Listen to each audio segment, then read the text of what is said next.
Good morning. We are live. Came in right at the last second. Didn't even have a chance to start my timer. How you guys doing? All right, today we got a great episode lined up. We're going to focus on investment properties. I'm also going to show owner-occupied, but Diana Rutherford sent over a couple listings. Troy Jensen sent one over. But the first two we're going to look at are, I'm going to structure them for investment properties. Investment properties have changed. Buying rentals have changed quite a bit over the years. And navigating, purchasing an investment property, leveraging what you have to get the best terms so you can maximize your ROI is really, really important, more now than ever. So we're going to take a look at that. We're also going to take a look at some market statistics. We're going to take a look at some interest rates. Who remembers the Gecko brand? So last week we were off. We were on vacation last week. I posted a video with Rhonda over at Holstrom Homes, a lifestyle home decor store here in Richfield, and she was able to do a really good interview. And then we took a look at some of the pictures from some of the open houses that we've looked at over the last few months, and she was able to critique them. We were even able to use AI to take her tips and transform the pictures with those ideas. So it was cool. Hopefully you guys got to check that out. If not, check out that video. It's on my YouTube channel. Troy, you remember Gecko. So I took my family to San Diego for my daughter's birthday. And on our last night, I went out there having a pool party sponsored by Gecko. And I walked by and there's the Gecko booth with all the cool hammer pants and t-shirts and neon and hypercolor changing shirts and all that stuff. And so I went up and introduced myself, and Derek, the owner, was there. Super nice guy. And he asked where I was from, and I said Vancouver, Washington. He said, "You must have got your Gecko at Mervin's." And I said, "Yes." Are we having connection issues? Should be good. Looks like the chat might be having some connection issues. And so he said, "Yeah, you must have bought it at Mervin's." And I was like, "Yeah, that's exactly what he had a deal with Mervin's." So they're back. Their stuff is just as cool as it used to be. So go check out Gecko. I wore the shirt today so everyone could see it. And it is a color changing shirt. And it was fun for my daughter and I to wear our shirts around San Diego. We got lots of compliments. So. All right, let's dive into some housekeeping items. Before I do, let me see how chat's doing here.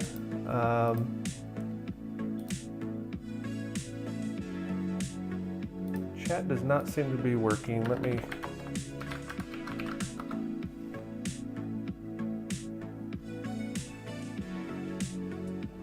All right, there we go. Chat's working. Okay, housekeeping.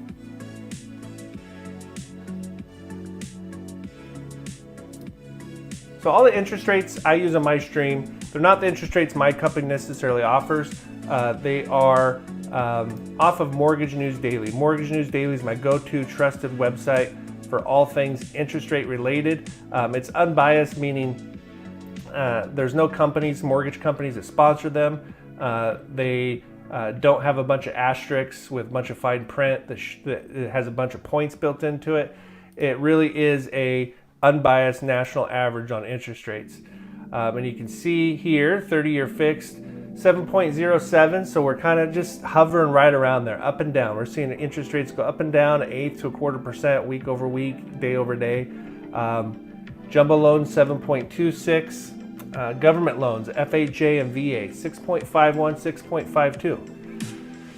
And to be honest, compared to where we were in February, March, considering we're right in the middle of summer, busiest season of the year, I think these rates are okay.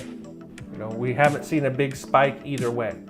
If we saw interest rates drop to 5.99 or 5.5%, it's only going to make our inventory issue worse, right? It's hard enough. Home affordability is still a struggle for people, probably more now than it has been in a long time.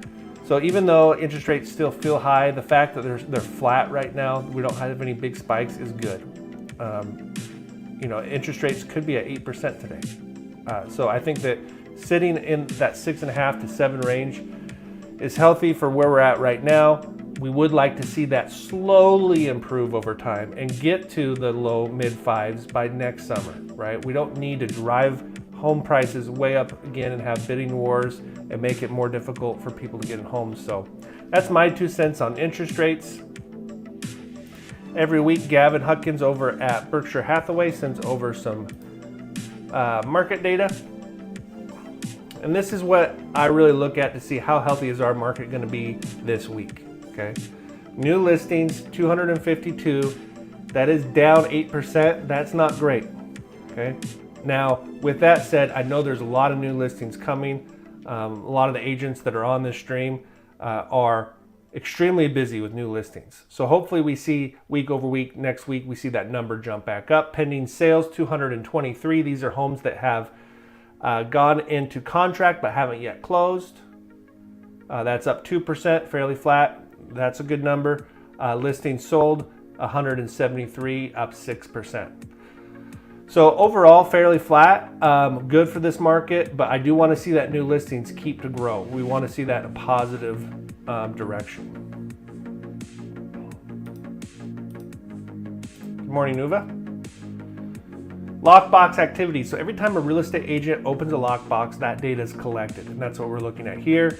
We see lockbox activity down 2.5% in Oregon and down 4.3% in Washington. It's really going to be interesting to see what this number does next week. Troy, what do you think historically? 4th of July week. 4th of July is on a Thursday this year. Do we think that that's going to have a neutral impact, a positive impact, or a negative impact on this number specifically? More people will have time off. Are those people going to use their time off to go look at homes? That's always a question on like Memorial Day weekend, 4th of July weekend, Labor Day weekend, and you know it seems to vary quite a bit. Good morning, Diana.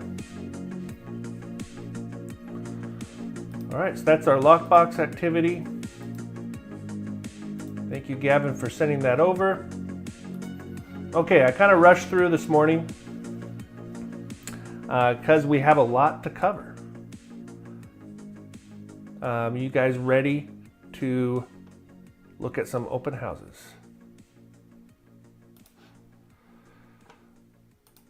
Okay, so I have a really nice luxury listing in Washougal that we're going to take a look at the end.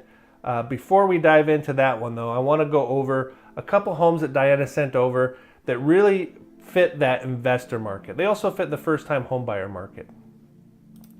So the first one we're going to look at is 809 Northeast 150th Avenue. 3-bed, 2-bath, 1,000 square feet, listed at $440,000, built 1976. Let's see what she says about the description. 3-bedroom, 2-bath, ranch nestled in a spacious corner lot. We got an 8,000 square foot lot, so a decent sized lot. Updated kitchen, stainless steel appliances, fresh paint, bamboo flooring.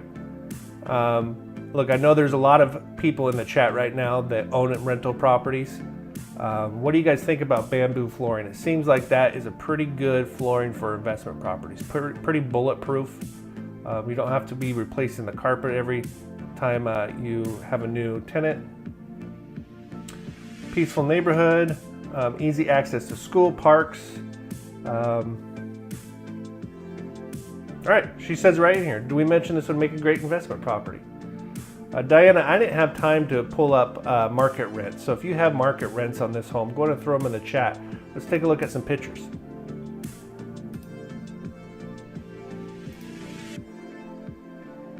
Okay, so very nice lot. I like how this house sits way back on the lot. Nice flat driveway. Really could use a sprinkler system or just a sprinkler, right? That's all you would need to freshen up that grass. Overall, the landscaping is really nice. Like the mature tree in the front.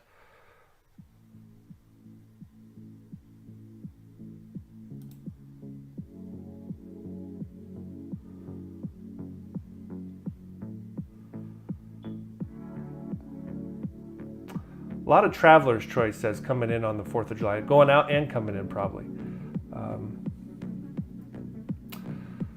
Another good shot of the front. It is a corner lot. Diana, you need some of my sign writers for your sign. Okay, so there's the bamboo flooring.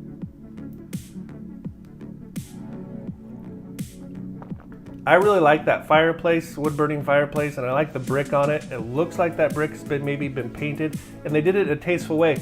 You know, if you guys go back and watch the video I did last Saturday with Hallstrom Home, we spent a good section of the video talking about old fireplaces and what you can do to paint them. And it was really cool because I took her ideas afterwards and I put them in AI with the picture from the listing of the fireplace that needed updating. And Midjourney is what I used for the AI. It really showed me some cool ideas for how to paint fireplaces. So go take a look at that video, and I highly recommend, you know, if you do go to open house, take some pictures, put them in AI, and say, update these to look farmhouse. And it'll give you some ideas, I think, better than what you see on Pinterest.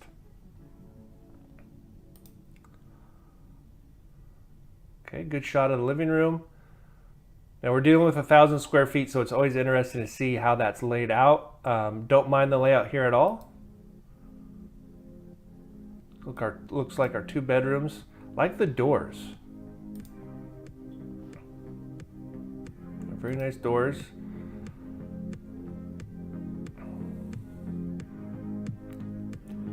So this was obviously a nursery or a little kid's room. When you guys are looking at investment properties and you go view them, when you see a room like this, does it make you nervous, or is it like, okay, that's going to be $50 worth of paint, not a big deal?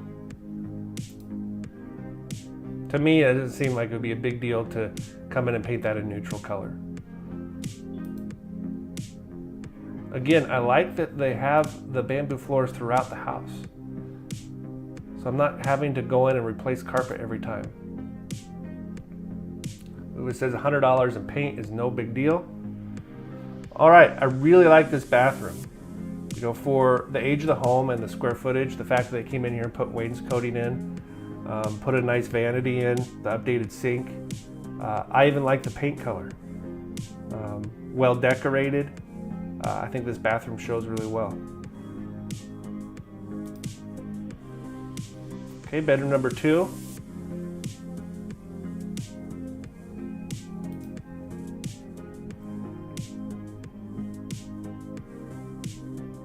Okay, you can install some closet doors, no big deal. And this looks like our primary.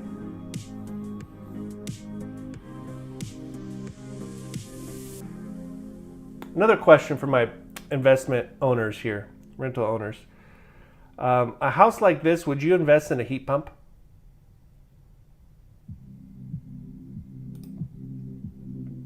Is that going to affect the marketability of the house? Okay, here's our primary bathroom. Again, really like what they've done in here. Tile shower. Our dining area with the door out to the garage, covered patio, ceiling fan. Okay, here's a great example of what we talked about last week. Rhonda spent a lot of time talking about painting cabinets. Okay, this is a perfect example. It gives it a very updated look. Looks like they updated quartz countertops. Is that right, Diana? And they invested in the stainless appliances. I really think it adds a lot to that house. Now, we talked about this on a couple streams ago. One of the questions I asked AI is, if I'm going to update my home, where's my biggest bang for the buck? And it said for kitchens, a minor kitchen remodel will have an ROI of 73%. Where a major kitchen remodel has an ROI of 51%. To me, I would put this in the minor kitchen remodel category, right? Because they painted the cabinets. That's your biggest cost, is replacing the cabinets. They added stainless and put a nice countertop in. And it is quartz, according to Diana. So very well done kitchen. I think this will really affect how fast this home goes. Like the backsplash, cabinets to the ceiling, backsplash to the cabinets, under kitchen mount sink, under counter mount sink. Got a nice little shed. Looks like a fenced area for animals, fire pit. Again, some water and some weeding. This backyard would look awesome. Looks like a newer fence as well. Diana, that looks like a detached. Oh, that's the back of the house. Gotcha. So back of the house covered patio. That's a really, really nice listing. Okay, let's take a look at some numbers. Okay, I put 4 options on here. I know that's a lot. Let's go over the first one.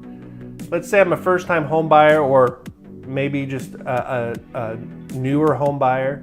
I put together FHA. So this is if I'm going to buy the house to live in. Okay, $440,000 is our purchase price. We're going to put 3.5% down. Our interest rate, according to Mortgage News Daily, 6.5.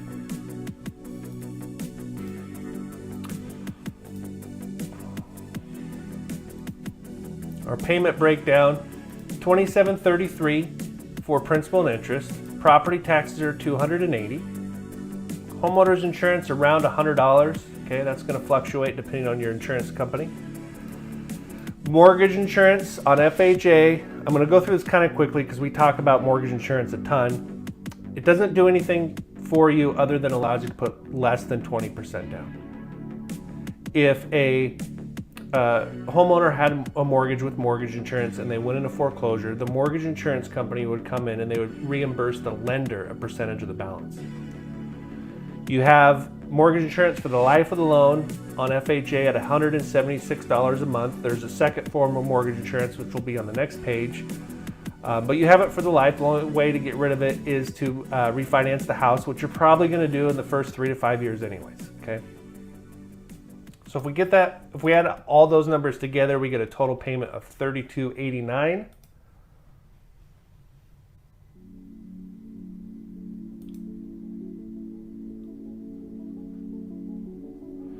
$3.5% down is $15,400. Closing costs $36.91. This is that second form of mortgage insurance, $78.85. That gets added to your loan amount. You're not paying it out of pocket. That's being financed in. Your prepaid taxes, insurance, and interest, around $4,000 a month. Total out-of-pocket expense, $23,000. Now you could come in and ask the seller to pay for your closing costs for you. So you could be coming in with just your down payment of $15,400. But this brings up a really good point. Having that kitchen remodel done and the bathroom remodel done, if I'm selling this house, I think I could hold out for a full price offer without closing costs being paid for, right? I think that home's priced really well. So if I wanted to buy this house using an FHA mortgage, I'd probably come in full price, no closing costs, if I can pull off the $23,000 out of pocket. Okay.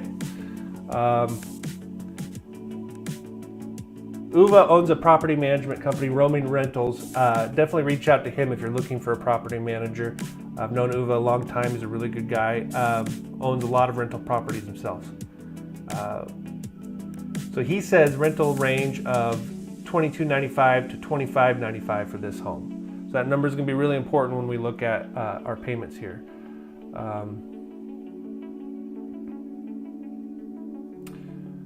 Troy just rented out a three townhomes in Brush Prairie for $2,300 a piece.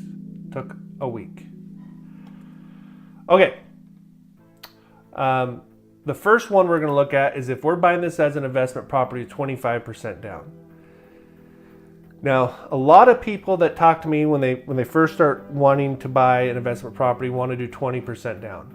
One of the things that's changed dramatically over the last 3 years is the pricing on 25% down versus 20% down. And we're going to look at an example of that right here. So we'll look at them at the same time. So this one's 25% down. The one to the right's 20% down. Go back to my interest rates. So with 25% down, you'd be looking at an interest rate of 7.25. With 20% down, that interest rate goes up to 7.625. But there's a second increase in pricing on this loan, and we'll look at that on the next page.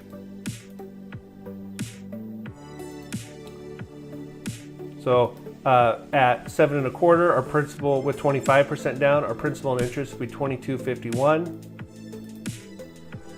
With 20% down, $24.91, and that's at that 7.625 rate. Property taxes are the same, homeowners insurance the same. Total payment $26.31 or $28.71 with 20% down.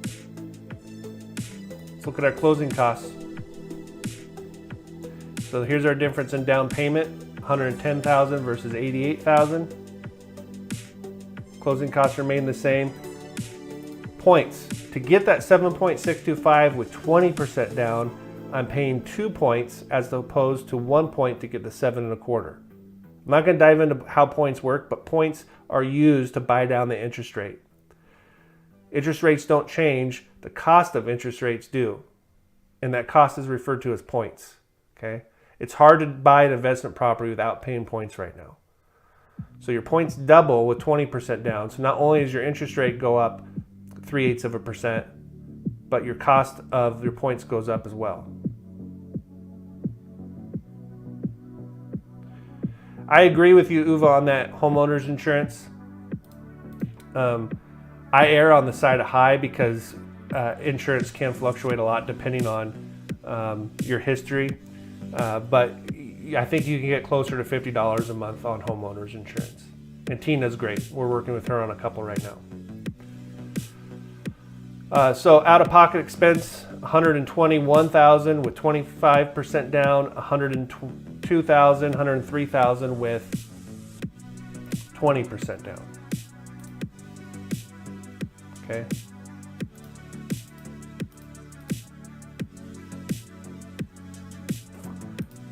I added a fourth option. Uva, you may be familiar with this.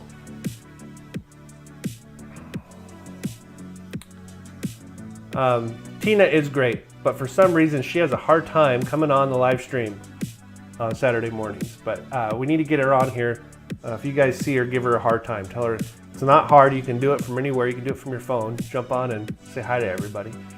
All right, so this fourth option I added is called debt servicing, or commonly referred to as DSCR. Debt servicing loans are designed to make qualifying for an investment property as easy as possible. All I need is a down payment and a credit score. I don't need to know where you work, how long you've worked there, what your income is. I don't need to know if you have landlord experience. Okay? I don't need to look at your property or your income tax returns. If you're self-employed, I don't care. Okay? All I care about is your credit score, your down payment, and is our rental income, the projected rents, which we're going to get from an appraiser, does it cover the payment? Does it cover all the payment? Does it cover a little bit of the payment? Okay? Does it cover more than the payment? That's going to affect our interest rate. I priced this one out here as if our rental income is going to cover our mortgage payment. Okay? But like you guys said, if we rented this out for $2,500 a month, you could still use a debt servicing loan. But your interest rate might go up slightly because the rental payment doesn't cover the mortgage payment entirely. Now, interest rate, you do pay for this service of not having to qualify personally. You're going to be around 9%. And you're going to be putting 30% down. So our down payment goes to $142,000, including closing costs. Our payment is at $28.58. So not that much more than putting 25% down, or excuse me, 20% down, right? Not that much more. because the larger down payment's offsetting the higher interest rate. But this makes it really easy to qualify.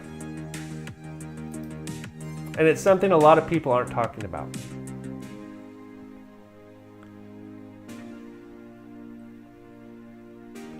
All right, what do you guys think?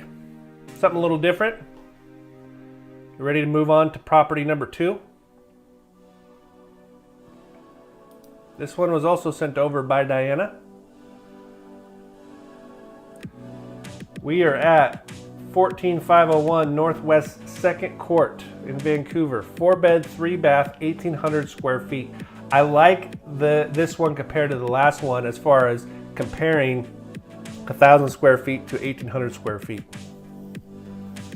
If you guys think the 1,000 square foot home would rent somewhere between 2,300 and 2,500, maybe even a little bit more, what do you guys think about this one?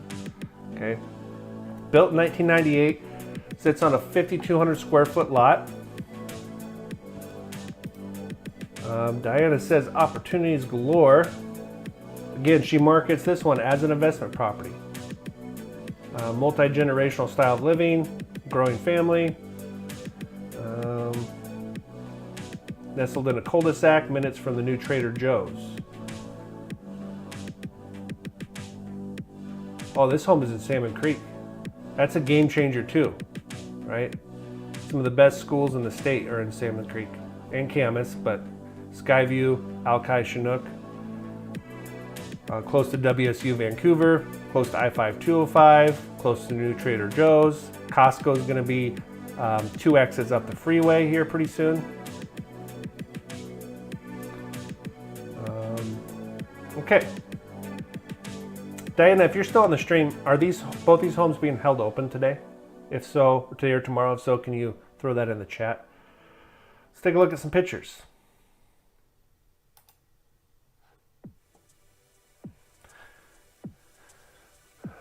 Nice flat driveway, looks like a nice wide garage. Mature landscaping, looks like it backs up to a green space. We'll see in the backyard.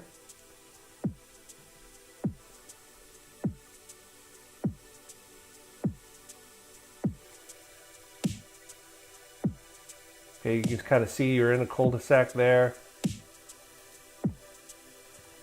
Okay, another home that's been updated. Looks like nice fresh white paint, new flooring. I like the vaulted ceilings, gives it a lot of character. Gas fireplace.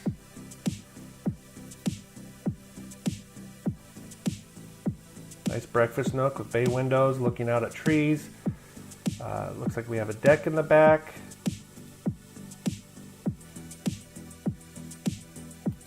Nice lighting. Okay. I think we're looking at Formica countertops, oak counters, or oak cabinets.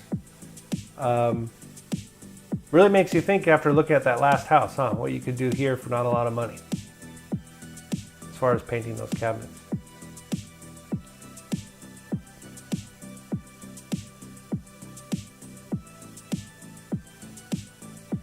Uva's throwing a ton of great advice in the chat.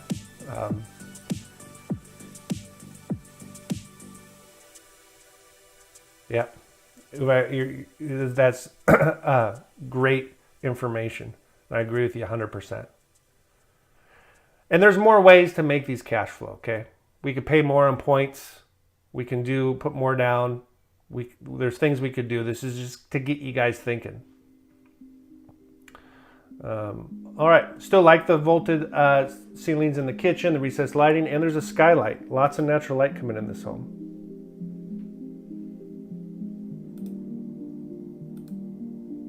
Okay, this looks like our primary bedroom downstairs with a slider out to a patio. Again, we got hardwood floors in here. Neutral paint. Bedroom number 2. Okay, we're in carpet in bedroom number 2. Not a big deal. Like the window. Bedroom number 3. Here's a great thing too about using AI. Let's say you go tour this home and someone has a lot of their personal belongings in the house, maybe a little cluttered. Take a picture like this, go to a image generator, AI, plug it in, and tell it how you want to decorate it. Remove all of the furniture, decorate it for a home office. And it'll really help you visualize what that's going to look like.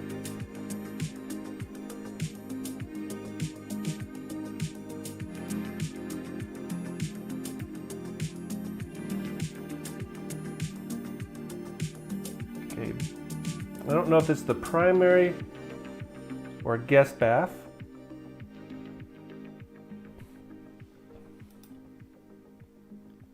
Bedroom number 3. Very dark paint in here. Carpet. So you could put this in an image generator and say remove all the furniture and clutter and paint the walls whatever color you want to help you imagine what that'll look like. Another guest bath. And you saw that last listing, it wouldn't take a whole lot to bring this bathroom to that type of updated look. This must be our primary bathroom here, 2 sinks.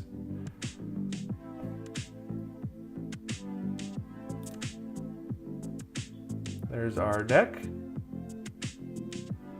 What do you guys think about cedar decks for rentals?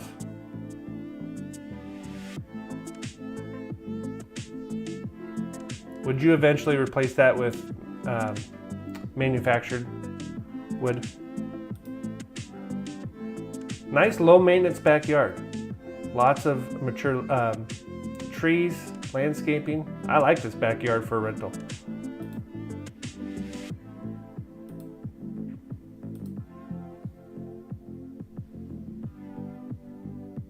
Fresh bark dust is a lot cheaper than landscaper, right?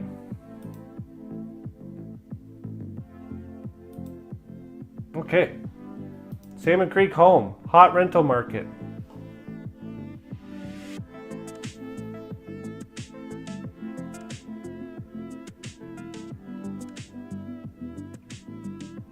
Okay, $2,800 a month is what Troy thinks plus.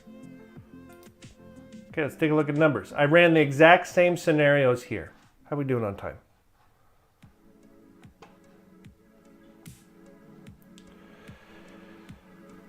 We'll go about another 10 or 15 minutes. Okay, so FHA 565 is our purchase price, 3.5% down at 6.5% gives us a total payment of $4,140.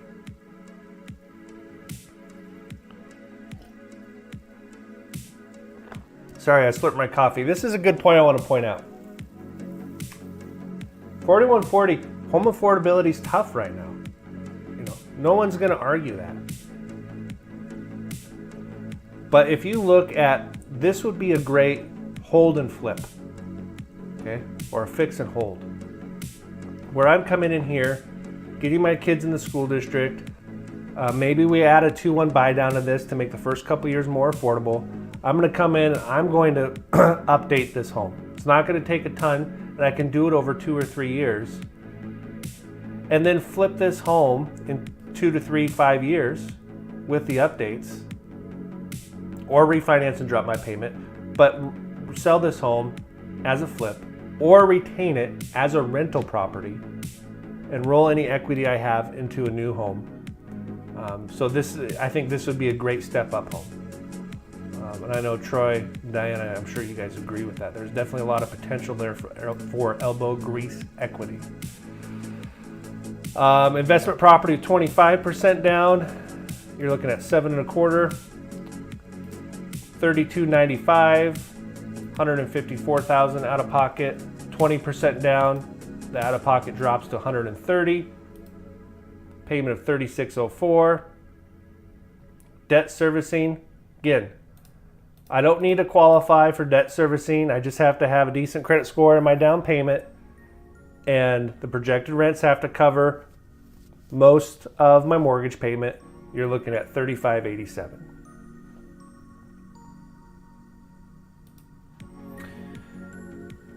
Now, if you look at the comments in the chat, you know, it's going to be a tight ROI on both of these.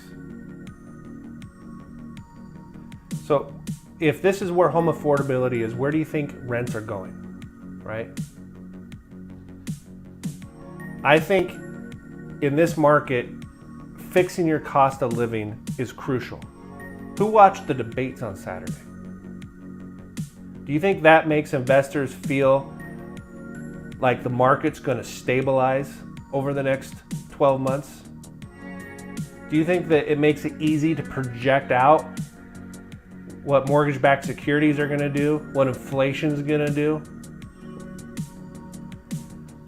I can tell you that this market is the hardest market to project on where interest rates are going to go. You had one of the candidates say that if he's reelected, he's going to lower home prices. I heard that and I'm like, how does a president lower home prices? And what does that do for the people that own the homes, right? We have to fix home affordability, and I think the only thing that's going to fix home affordability is time. So locking in your cost of living now, even if it is a little outside your comfort zone, and this is true for investment property owners too, locking in that cost of that mortgage payment now, as interest rates come down, you will be able to refinance. You will be able to drop that mortgage payment, but you're not going to be able to go back in time and buy the house for the price it is today. And rents are only going to continue to increase. I'll get off my soapbox and stop preaching at you guys, but these are the things that we have to be looking for. And if you are a homeowner or want to be a homeowner, or if you're an investment property owner or want to start owning rentals, it's important to surround yourself with people that are going to help you. Do it in a smart way. People like Diana Rutherford, people like Troy Jensen, property managers like Uva, insurance agents like Tina, and mortgage advisors like myself. All right, there's my soapbox. You guys ready to look at a fun property, a luxury listing? I didn't have time to run numbers on this one. This one comes from Troy. If I have time, I can throw some numbers together, but let's at least take a look. Washougal, okay? This is the benefit of taking 5 to 10 years to get into real estate. Is you eventually get to the point where you're looking at homes like this, okay? 1001 Northeast 394th Avenue in Washougal, 5 beds, 4 baths, 2,700 square feet. This checks all my boxes. I like a 2,800, 2,700 square foot, one level. Built in 2017 on a 7-acre lot.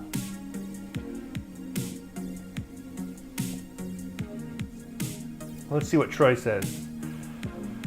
Picturesque is the only thing I can say. Double primary suite.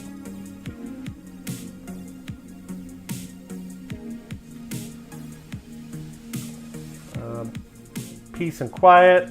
Fully enclosed property. Features 2 seasonal ponds. Can we shoot ducks on these ponds, Troy?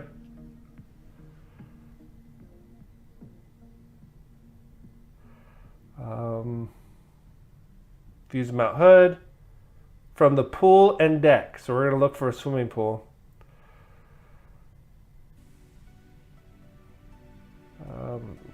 Good description, Troy. Relics from the original homesteader. All right, very good description. I'm going to go straight to the pictures. I want to see this.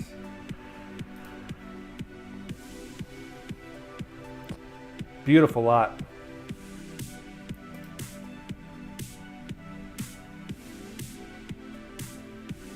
Nice gravel drive with a concrete driveway. Very flat. You can tell someone took their time developing the lot. Oh. Thank you, Carissa. Let me go back. So here's what you guys missed. The description.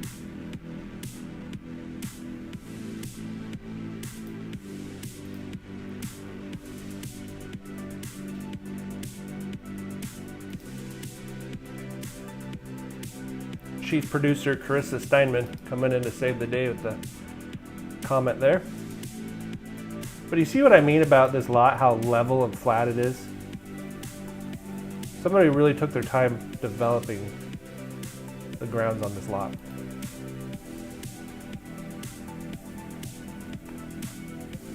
Nice shop or carport away from the house. Okay, here we go.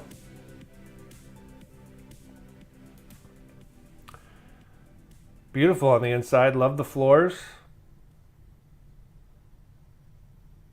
Those look like manufactured hardwood floors. Is that correct, Troy? Wood burning stove. A nice brick up to the ceiling. Nice big windows, fully wrapped in wood molding. Crown molding on the ceiling. And if you look closely, there's lighting, LED lighting in that crown molding. Very custom touch. Ceiling fans, in both the front room and the living room.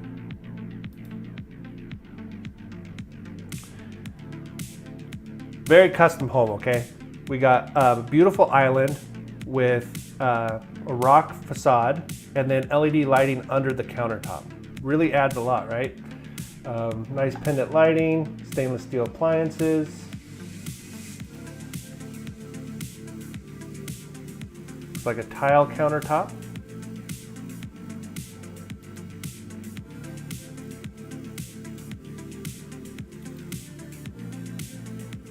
Okay, we are in Washougal on a big piece of property, so we have electric range, not a big deal.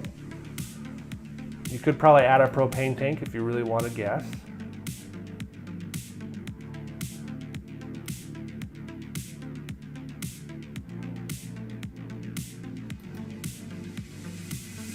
Oh, hopefully you guys can't hear my stomach growling.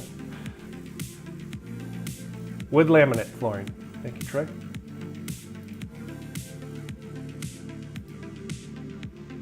Okay, guest bath. This looks like one of the primaries. Very nice.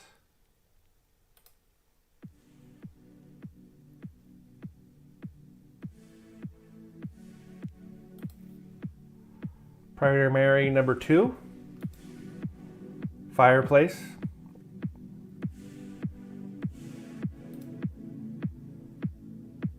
So Troy, that's a gas fireplace. Are the fireplaces running on propane? Oh, and the that range is induction and pre-planned for a propane.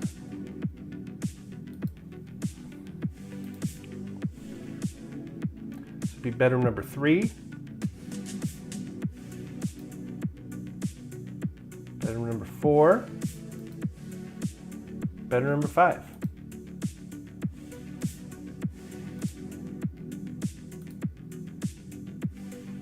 Their powder room.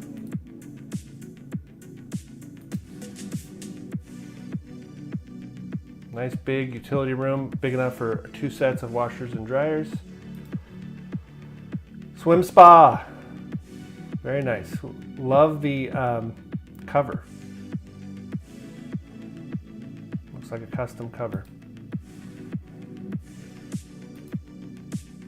Here's our swimming pool with the cedar deck.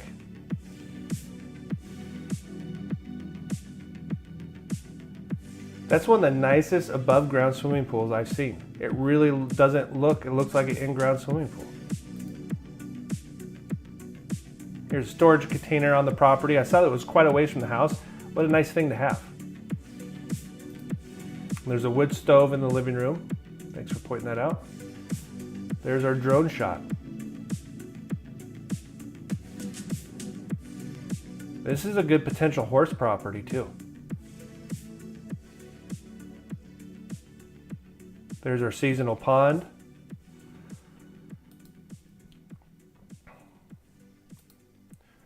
Troy, this listing is awesome.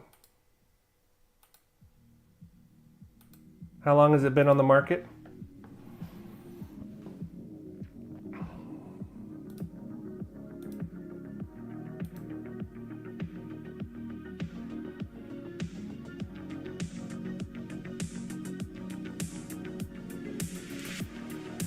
Very good points, Uva.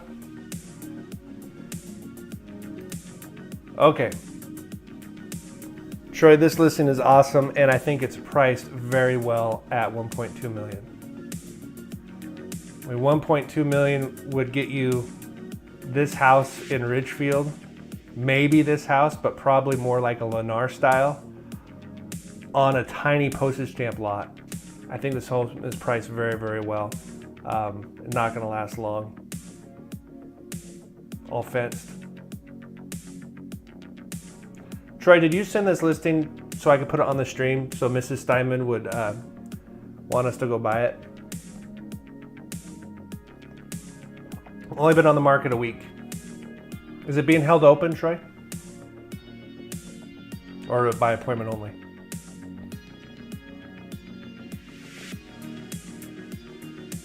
Yep. You know, a lot of people don't want a 5,000 square foot house to get those other amenities like a view and a nice big lot. I mean, I think this square footage is really hot right now.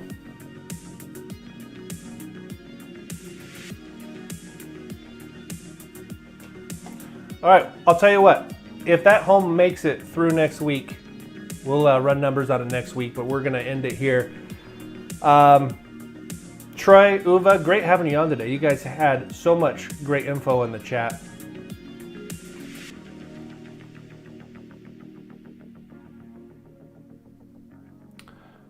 By appointment only. Thanks, Troy. All right, we'll see you guys next week. Like, subscribe, leave a comment. Really trying to build this up. I'm going to be posting another video soon. Uva, Troy, Gavin, Diana. If you guys know of anybody that would be good to interview, go back and look at the one I did last Saturday if you haven't seen it yet with Rhonda with Holstrom Homes. Holstrom Home, sorry. I get yelled at every time I say homes. I also want to do some videos where we go out and look at these homes in person. So if you know anybody that would be a good guest, somebody fun for me to go out and look at these homes with, I think that's the next step because we're starting to build this community here. And I appreciate you guys' support. Appreciate you taking the time on a Saturday. Go enjoy your Saturday. Happy 4th of July, everybody. We will be back next Saturday. Hopefully, I'll have all my fingers. And next Saturday, we're going to be filming this from the coast. So we'll see you guys next week. Troy's going to have a new listing. Goodbye, everybody.